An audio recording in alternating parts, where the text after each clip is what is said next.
Hello, students of history. This is Miss Gooding, and I am going to talk about Reconstruction, a very fascinating time period in American history that took place in between 1865 and 1877. If you recall, Reconstruction took place right after the Civil War. One other thing that I am going to just kind of warn you about is I'm not going to be going necessarily chronologically through this lecture. I'm going to jump around a little bit, so bear with me a little bit. Starting out, let's talk about the various plans for Reconstruction. Abraham Lincoln, if you recall, his primary goal was to keep the Union together. Throughout the Civil War, that was his main goal. And so obviously, after the war ended, he also wanted to make sure that the South had abundant opportunities to rejoin the Union. And so his plan for Reconstruction was actually kind of seen as kind of soft, especially by the radical Republicans of the day, and I'll get to their point of view in a second. But anyway, Lincoln's plan for Reconstruction highlighted three main goals. Number one, he believed that they should give a full pardon and restore all property to all Confederates, except for the highest Confederate officials and military leaders. Second goal was to allow Southern state governments to be formed when 10% of all eligible voters had taken an oath of allegiance to the United States. So think about that for a second. 10% of voters had to agree to take an oath of allegiance. To me, that doesn't sound very high. Again, President Lincoln was really focused on getting the South as easily as he could back into the Union. And so 10% was kind of a low number, but he could meet that. And so that was why he chose that percentage. Number three, another goal of his was Southern states admitted to the United States were encouraged to enact plans to deal with freed slaves and to help them. And this kind of is what I'm going to be talking about a little bit later in the lecture, and that is largely about the Freedmen's Bureau. As we all know, Abraham Lincoln was assassinated real close to the end of the Civil War, right after it. So his vice president, Andrew Johnson, became president.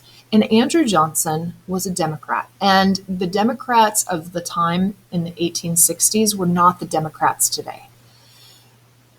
And so Andrew Johnson had a very different point of view than Abraham Lincoln. His plan for Reconstruction wasn't that much different than President Lincoln's. However, you will see that Andrew Johnson definitely kind of went away from Abraham Lincoln's core morals.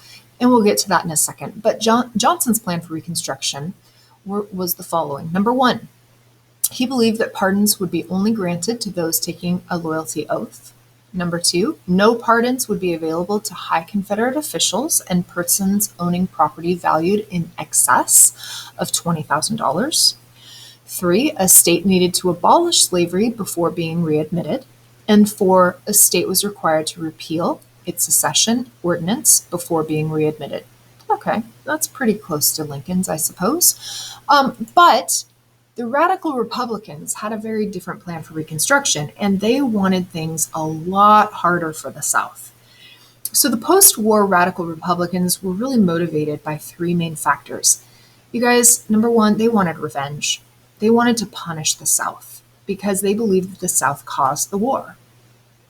Number two, they were very concerned for the freedmen, and so they wanted programs established in order to help people transition from slavery to freedom. Number three, they had political concerns. So the radicals wanted to keep the Republican Party in power in both the North and the South. And so they really thought that both Lincoln and Johnson's plans were a little bit too South, and they argued for those plans to be much more strong against the South. During this time, there were three constitutional amendments passed. So in 1865 was the 13th Amendment. So right after the war ended, the 13th Amendment abolished slavery. A few years later, in 1868, was the 14th Amendment, which granted citizenship to all people born or naturalized in the United States and also guaranteed equal protection under the law. So regardless of the color of your skin, you were to be offered equal protection. And then in 1870 was the 15th Amendment that granted African American men, not women yet, but men, the right to vote. And I will be referring back to these throughout the lecture. The Freedmen's Bureau was established right after the war, and in fact, it kind of began right toward the end of the war, but it was established in 1865, and it was a federal agency to help the newly freed slaves. And so it had a few basic goals. Number one, they wanted to establish a free labor system in the United States, and that was harder done than said. Let's just put it that way. Number two, they wanted to establish schools for freedmen because really they felt that all freedmen should be able to read and write. Number three, they wanted to aid the destitute, so create programs to help women, children, and the elderly, especially those living in kind of squalor conditions and not being taken care of medically, etc. Number four, they wanted to adjudicate disagreements between blacks and whites, and so they wanted to kind of be moderators, basically, in between blacks and whites, especially over land issues. And then five, they wanted to encourage justice for all in the South, and that became more of a problem later on during Reconstruction than it was at the very beginning, and you'll see why in a second. One of the programs that was implemented early on in Reconstruction was the 40 Acres and a Mule program. So this was a government program established to help freedmen, and General William Sherman had a lot to do with it. And remember that General William Sherman was the general that really tore up the South. But anyway, in January 1865, he met with a handful of African American leaders in Savannah, Georgia, to discuss how to best help the freedmen. And what they came down to in this meeting was that freedmen needed land. They needed land to own, to till, to plow, to harvest, to make money, to build homes. And so because of this, like a few days later, Sherman then issued Special Order Number 15, which gave each freedman or freedman family 40 acres of land. And then a little bit later in a separate order, he was able to also grant freedmen a broken down army mule in order to help, because mules were kind of the plows of the day, so they could actually better work the land. And through this program, about 40,000 freed people received land in order to live on. Where this land was is really important. So, as you know, Sherman tore up the South. He just basically, he pillaged the South, and that was really kind of helpful for tearing down the South and for the North's victory. But because of this, he ended up being in the South for a while. So he realized that much of the area of South Carolina that I'm pointing to now, and then Georgia and Florida had been abandoned.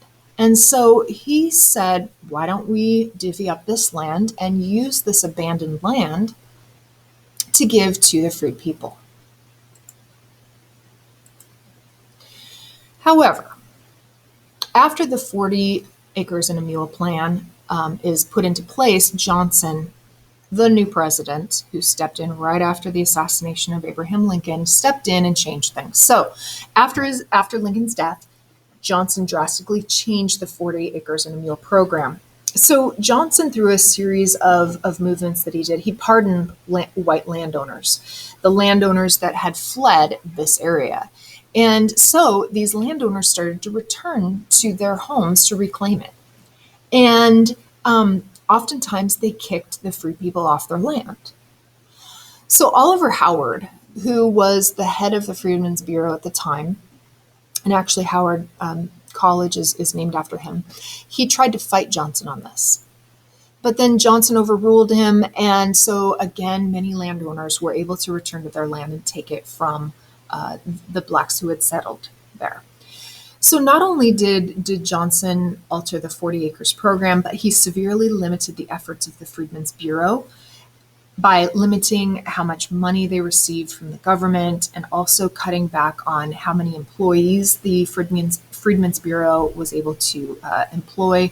Um, so he really crippled a lot of these efforts that were taking place in the South to help the freedmen. But Oliver Johnson took it upon himself to deliver the news to the freedman himself. He and a handful of his staff did so. And he tried to make amends by establishing terms for labor contracts. So this was the beginning of sharecropping. And these labor contracts were supposed to be fair. And some of these labor contracts would allow the freedmen to live on the land that they had settled that was not theirs any longer. But these sharecroppers then would get a portion of the food that they produced on this land. And it sounds good, kind of, but it really wasn't that much better than slavery. And, they quote unquote were not owned people anymore, but really the blacks still struggled as sharecroppers simply because they couldn't make ends meet. They had to take out lines of credit in order to do pretty much anything because their white landlord was really not giving them money of any kind. And so they'd have to buy things on credit. And then they weren't really making a whole lot of money sharecropping, and so they couldn't pay their debts. So it really it wasn't that much better than slavery. This brings us to the South's compromise. And I want to go backward again and kind of go through some of the things that impacted this huge compromise that happened in the late 1870s that will paint a picture of what was going on specifically. So in 1865, because of all that was going on during Reconstruction, the South was not happy. They weren't happy about losing their slaves. Keep in mind that a lot of their slaves were a huge part of their monetary value. And so there was a lot of bitterness. So the South passed something called the Black Codes. And these Black Codes limited travel, they limited marriage rights, they limited gun ownership, all sorts of things to really limit the liberty that blacks had in the South. In 1867, then the radical Republicans, remember the people that didn't think Lincoln and Johnson went far enough with the Reconstruction plans, they ended up taking over Congress. Okay, so there was a lot of radical Republicans elected. And so because of that and their power in Congress, they were able to enforce military occupation of the South. And these military troops kept the peace, they protected African Americans, they ensured that the South was following the Reconstruction plans. And so that ended up being something that was important to the radical Republicans. The radical Republicans also definitely supported the Freedmen's Bureau and what they were trying to do, and the radical Republicans also helped pass the 14th and 15th Amendments to the Constitution, which I talked about earlier. In 1868, then, President Johnson was impeached by the radical Republicans. Remember, they didn't like him. They thought he just was definitely not doing what they thought was important.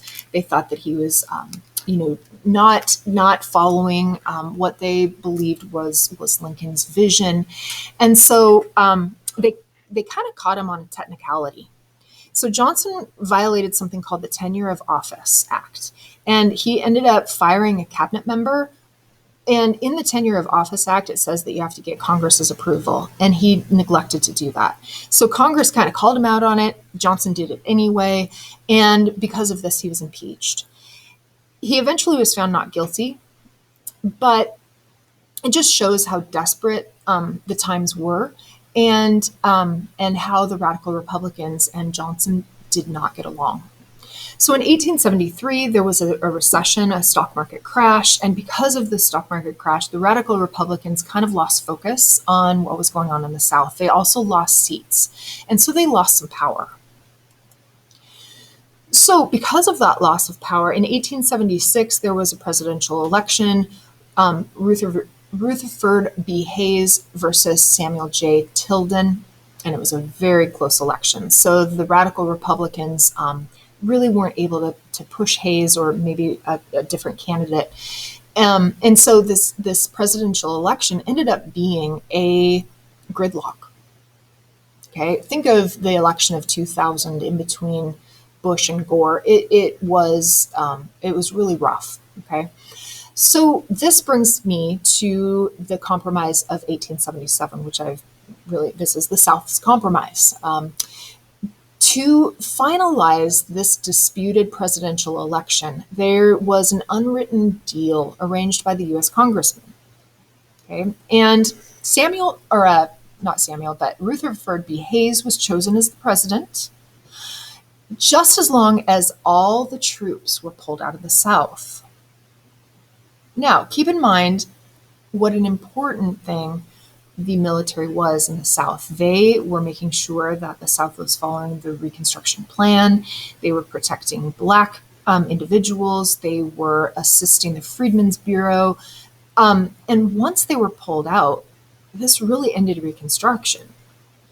And it ushered in a new era in the South, one of the KKK, one of the Jim Crow laws, and also Plessy versus Ferguson, which was the Supreme Court decision that really was the separate but equal law, and that African Americans could get the same things, but just in a very separate environment. And so that's how you see the separation of Blacks and whites in the South.